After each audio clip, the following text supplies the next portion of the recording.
नमस्कार, राकेश चौधरी नाम है मेरा और आप देख रहे हैं यंग तरंग।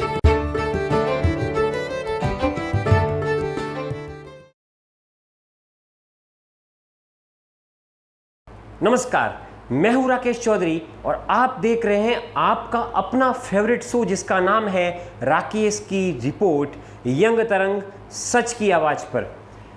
आज बात करेंगे प्रधानमंत्री नरेंद्र मोदी के राष्ट्र को संबोधित किए गए अपने उस संबोधन की, जिसमें उन्होंने दो महत्वपूर्ण बातों पर प्रकाश डाला।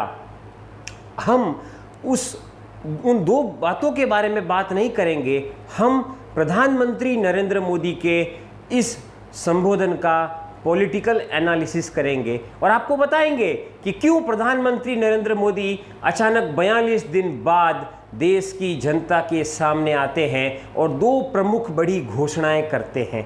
लेकिन सबसे पहले बात आज के दिन की।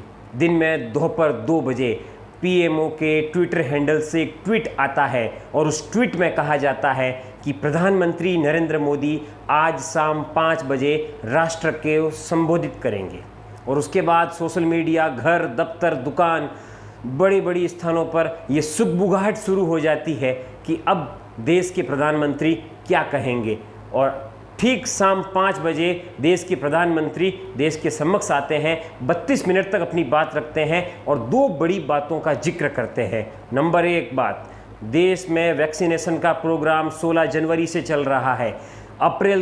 जनवरी से अप्रैल तक वैक्सीनेशन का कार्यक्रम केंद्र सरकार के पास था, जिसमें फ्रंटलाइन वर्कर्स को वैक्सीन लगाई गई। लेकिन 1 मई से यह कार्यक्रम राज्य सरकारों को भी दे दिया गया। प्रावधान किया गया कि 50% वैक्सीन निर्माता कंपनियों से वैक्सीन केंद्र सरकार खरीदेगी और 50% वैक्सीन राज्य सरकारें खरीदेगी। लेकिन राज्य सरकारें इसमें फ्लॉप रही और अब केंद्र सरकार ने ही कुल मिलाकर के 100% वैक्सीन खरीदने का टारगेट लिया है। यानी अब राज्य सरकार को वैक्सीन निर्माता कंपनियों से किसी भी प्रकार से वैक्सीन खरीदने की आवश्यकता नहीं रहेगी, क्योंकि ग्लोबल टेंडर की बात हो रही थी। वो ग्लोबल टेंडर भी राज्य करने में नाकाम रहे, चाहे वह यूपी की योगी आदित्यनाथ की सरकार हो या राजस्थान के अंदर अशोक गहलोत की सरकार या कर्नाटक में बीएस येदियुरप्पा की सरकार। सभी सरकारें कहीं ना कहीं ग्लोबल टेंडर के मामले में विफल रही। आते हैं दूसरी बड़ी बात पर, प्रधानमंत्री गरीब कल्याण अन्न योजना। आपको याद होनी चाहिए, यह योजना पिछली बार आई थी जब पहली बार कोरोना के कारण देश में लॉकडाउन लगाया गया, तब इस योजना का आविर्भाव हुआ और इस योजना को 2 चरणों में दीपावली और छठ पूजा तक बढ़ाया गया था। ठीक वैसा ही इस बार हुआ है। सबसे पहले इस योजना को अप्रैल और मई के लिए लागू किया गया था, लेकिन उसके बाद अब प्रधानमंत्री ने इसको अक्टूबर तक, यानी दिवाली जो त्यौहार आता है वहाँ तक इस योजना को ले जाने का काम किया है। तो 2 बड़ी घोषणाएं हुई। प्रधानमंत्री का 15 महीने में ये 9वीं बार देश को प्रधानमंत्री ने संबोधित किया।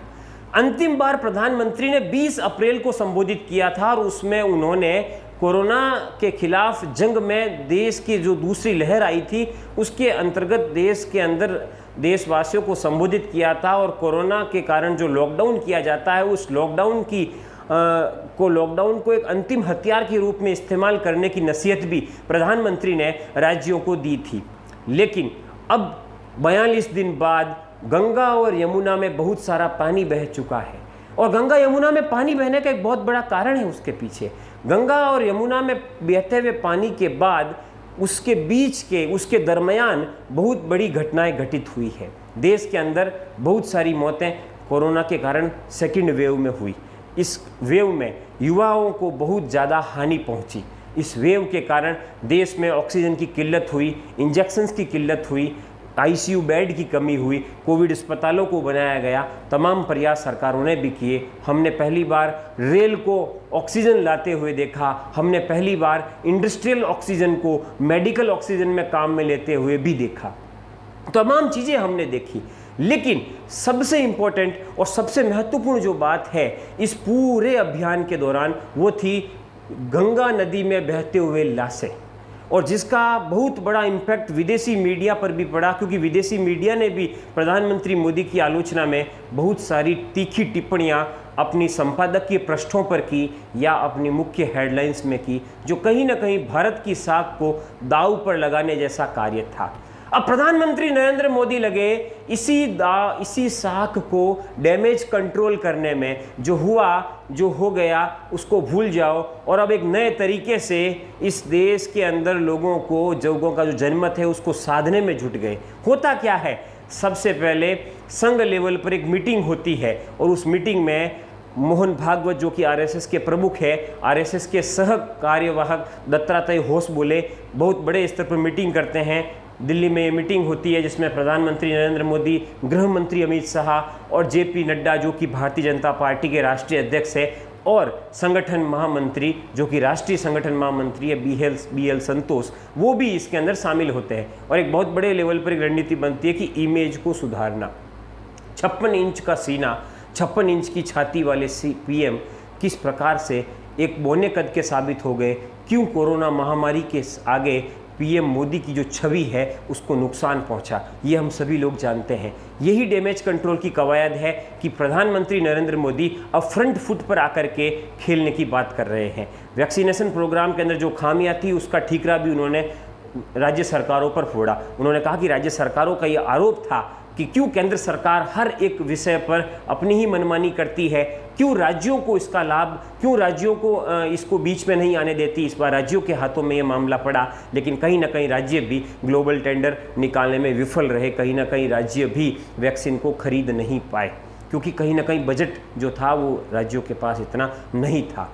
और अब हम दूसरा जो इसका पड़ाव है, दूसरा जो इसका एनालिसिस है, हम उस पर आते हैं। प्रधानमंत्री नरेंद्र मोदी के इस पड़ाव में इस दूसरा जो एनालिसिस है, इसके अंदर जो दूसरी जो प्रमुख बात है वो ये है कि अब केंद्रीय मंत्रिमंडल का विस्तार हो सकता है और उसमें हम राजनेताओं को कम देखेंगे और टेक्नोक्रेट्स को ज़्यादा देखेंगे, क्योंकि टेक्नोक्रेट्स अब मुझे लग रहा है कि इस मंत्रिमंडल में अपनी जगह पा सकते हैं। और तीसरा जो महत्वपूर्ण पड़ाव है वो ये है कि भारतीय जनता पार्टी अपने आप को विश्व की सबसे बड़ी पॉलिटिकल पार्टी मानती है और वो मानती है कि उसके 11 करोड़ सदस्य हैं, लेकिन कोरोना की इस दूसरी लहर में उसका एक भी कार्यकर्ता सड़क पर नज़र नहीं आया। और यही कारण था कि जेपी नड्डा ने सरकार के 7 वर्ष पूरे होने पर किसी प्रकार के जश्न की बात नहीं कही, बल्कि अपने कार्यकर्ताओं को ये नसीहत दी कि आप देश की जनता के बीच में जाएं, ऑक्सीजन की कमी है तो ऑक्सीजन पहुंचाएं, सिलेंडर की कमी है तो सिलेंडर पहुंचाएं, मास्क की कमी है तो मास्क की व्यवस्था कराएं, ICU बेड उपलब्ध करवाएं और मरीजों की हर प्रकार से ये न प्रकार